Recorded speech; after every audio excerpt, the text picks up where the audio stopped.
এবং এই একটা সেক্টরে ২৪-এর গণ অভ্যুত্থান পরবর্তী সময় থেকে দেশকে ঢেলে সাজানোর উদ্যোগ ও রাষ্ট্র সংস্কার নির্বাচন নিয়ে আলোচনা চলতে থাকে রাজনৈতিক মহল থেকে সর্বত্র, এবং বরাবরই রাষ্ট্র বিনির্মাণের কেন্দ্রে অবস্থান নিয়েছে তরুণরা। তরুণরা কিভাবে দেশের শিক্ষা ও কর্মসংস্থানের জীর্ণদশা নিয়ে চিন্তিত, সেসব নিয়ে জাতীয় প্রেস ক্লাবে ইউনিভার্সিটি টিচার্স অ্যাসোসিয়েশন অব বাংলাদেশের আলোচনা সভায় অংশ নিয়ে বিএনপির স্থায়ী কমিটির সদস্য সালাউদ্দিন আহমেদ বলেন, একটা দল সনদ স্বাক্ষর করার সুযোগ খুঁজছে।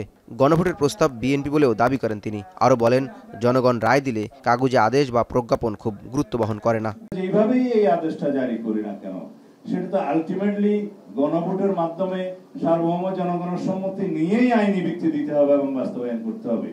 সুতরাং আগে কাগজের মধ্যে আমি প্রজ্ঞাপন লিখলাম নাকি আদেশ লিখলাম নাকি অন্য কিছু লিখলাম, এটা খুব একটা গুরুত্ব বহন করে না।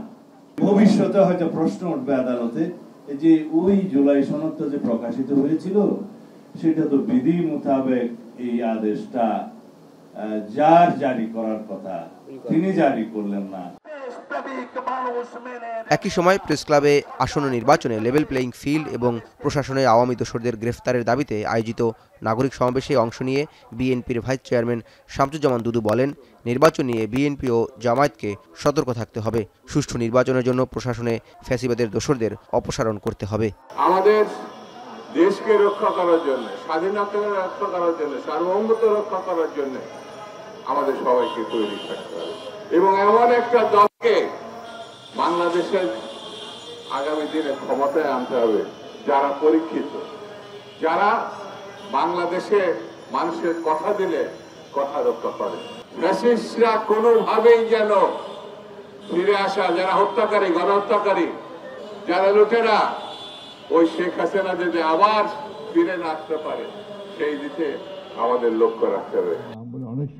এদিকে রাজধানীর ডিপ্লোমা ইঞ্জিনিয়ার্স ইনস্টিটিউটে মহাকালের মহানায়ক শহীদ জিয়া গ্রন্থের মোড়ক উন্মোচন অনুষ্ঠানে বিএনপি মহাসচিব বলেন, কোন রাজনৈতিক দল নির্বাচন পেছানোর চেষ্টা করছে। এখন 1 বছরের মধ্যে আমরা আমাদের যে অন্তর্বর্তী সরকার আছে তাকে সহযোগিতা দিয়ে আর রাজনৈতিক দলকে সহযোগিতা করে আমরা একটা জায়গায় আসার চেষ্টা করছি যে একটা নির্বাচন যেন করা যায়।